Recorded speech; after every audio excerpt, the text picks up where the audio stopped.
یہ مت سوچو کہ فرشتے خبر دیے، بلکہ یہ دیکھو جب دربان کو غلام کو درود کا علم ہو جاتا ہے تو آقا کو علم کیوں نہیں ہوگا، مصطفیٰ کو علم کیوں نہیں ہوگا؟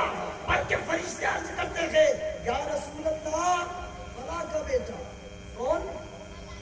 فلاں کا بیٹا. دیکھیں درود آپ پڑھیں، درود آپ پڑھنے کی وجہ سے آپ کے ساتھ آپ کے باپ کا ذکر ہو رہا ہے. بولے سبحان اللہ، زور سے بولیے سبحان اللہ. نام آ گیا اس پر بولیے سبحان اللہ. جن کے باپ زندہ ہے وہ بہت خوش نصیب ہے. بولے سبحان اللہ. لیکن جن کے باپ اس دنیا سے رخصت ہو گئے، رب قدیر کی بارگاہ میں دعا ہے کہ ان کے ماں باپ کو جنت نصیب فرما دے، جنت میں داخل فرما دے. اللہ اکبر. دیکھیے حضور کی بارگاہ میں جب درود لے کر کے جاتے تھے، درود لے کر کے جانے کے بعد فرشتہ عرض کرتا ہے یا رسول اللہ فلاں کا بیٹا.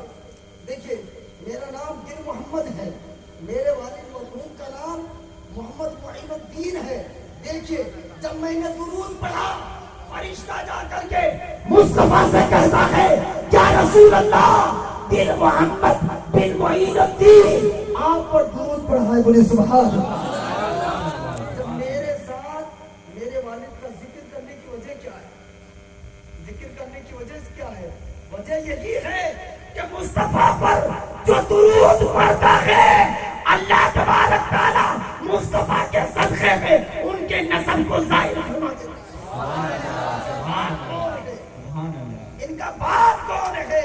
اللہ اکبر. کہ مصطفیٰ جان رحمت صلی اللہ علیہ وسلم کی بارگاہ میں جب درود پہنچے مصطفیٰ جان رحمت صلی اللہ علیہ وسلم صرف درود کو سن کر کے خاموش رہتے ہیں نہیں، بس کہ اس غلاموں کو بھی دیکھتے ہیں. سبحان اللہ. اس غلام کو بھی دیکھتے ہیں. اور غلام کو کیسے دیکھے؟ غلام سے کہتا ہے میرے غلام زمین پر رہا تم مجھے بغیر دیکھے ہوئے مجھ پر درود پڑھتا رہا. قبر کی گھڑی ہوگی جب قبر میں آؤ گے مصطفیٰ تمہیں جلوہ دکھا دے گا. مصطفیٰ جلوہ دکھا دے گا. اور جلوہ جب مصطفیٰ دکھائیں گے اللہ اکبر یہی عاشق رسول کہے گا، یہ عاشق رسول بیان کرے گا یا سرکار اعلیٰ حضرت نے فرمایا تھا جس سہانی گھڑی چمکا طیبہ کا چاند، جس سہانی گھڑی چمکا طیبہ کا چاند اس دل افروز کی ساعت پہلا کھوسلا مصطفیٰ جان رحمت پہلا کھوسلا شمع بز میں ہدایت پہلا کھوسلا. اس کو ایسا سونے دو جیسا کہ دلہا سوتا. یہ حضور اکرم صلی اللہ علیہ وسلم سے محبت کا نتیجہ ہے. سبحان اللہ. نہیں یہ محبت کا نتیجہ اور حضور سے پیار ہو جائے، حضور سے عشق ہو جائے. اللہ اکبر. اور کوئی انسان جو بنتا ہے اپنی عبادتوں کے ذریعے سے رب کا محبوب اور مقبول بھی ہوتا ہے.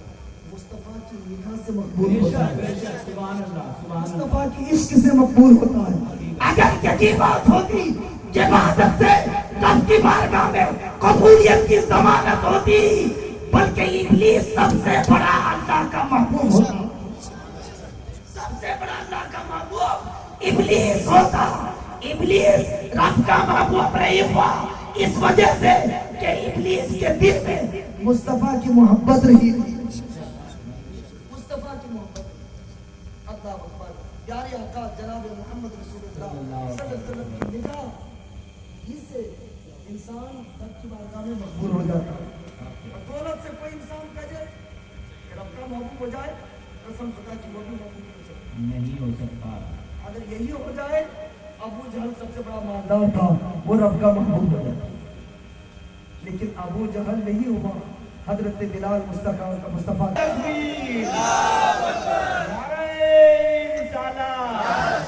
سبحان اللہ سبحان اللہ. میں نے کہا کہ جن کے باپ زندہ ہے وہ خوش نصیب ہے. بولے سبحان اللہ. کیونکہ باپ کا چہرہ دیکھنا عبادت ہے. بولے سبحان اللہ. لیکن جن کے والد کا انتقال ہو گیا وہ بھی اپنے باپ کو یاد کریں. بولے سبحان اللہ. وہ یاد کیسے؟ آپ درود پڑھیں گے. درود پڑھنے کی وجہ سے رب کے محبوب کی بارگاہ میں جب آپ کے نام کے ساتھ آپ کے والد کا نام لیا جائے گا تو مصطفیٰ فرمائیں گے میرے رب، میرے خالق، میرے مالک، میرا غلام زمین پر رہ کر کے مجھ پر درود پڑا ہے، اس کے باپ آنکھ میں چل رہے ہیں، پروردگار درود میرا غلام پڑھ رہا ہے، اس درود کے صدقے میں اس کی باپ کی مغفرت فرما دے۔ سبحان اللہ پڑھنے کی وجہ سے باپ کی مغفرت ہو گئی۔ مغفرت ہو سکتی ہے، بولیے سبحان اللہ۔ اور جن کے والد ہیں اللہ ان کی عمر کو دراز فرمائے، بولیے سبحان اللہ۔ حضور اکرم تاجدار مدینہ جناب محمد رسول اللہ صلی اللہ علیہ وسلم کی نگاہ جسے رب کا محبوب دہیا کلبی ایک صحابی ہے حضور صلی اللہ علیہ وسلم تو خوبصورت تھا، ایسا حسین و جمیل دعوت پر قربان جائیے جب جبریل آتے نہیں ہیں تو دہیا کلبی کی شکل میں مصطفیٰ کی بارگاہ میں آتے، بولے سبحان اللہ۔ بہت حسین و جمیل حضرت دہیا کلبی اور جبریل آتے ہیں تو دہیا کلبی کی شکل میں آتے ہیں، اور جب شکل میں آئے اللہ اکبر مصطفیٰ کی نگاہ ایک مرتبہ پہنچتی ہے، بولیے سبحان اللہ۔ مصطفیٰ کی نگاہ دہیا کلبی کے چہرے پہ پڑتی ہے تو مصطفیٰ فرماتے ہیں اتنا حسین و جمیل جہنم میں کیوں جائے؟ بولیے سبحان اللہ۔ اتنا حسین و جمیل جہنم میں کیوں؟ اللہ اکبر اتنا کیا رب فرماتا ہے، مصطفیٰ چاہتا کیا ہے؟ مصطفیٰ فرماتے ہیں کہ اللہ میں چاہتا ہوں دہیا کلبی کلمہ پڑھ کر کے میرا غلام ہو جائے۔ سبحان اللہ۔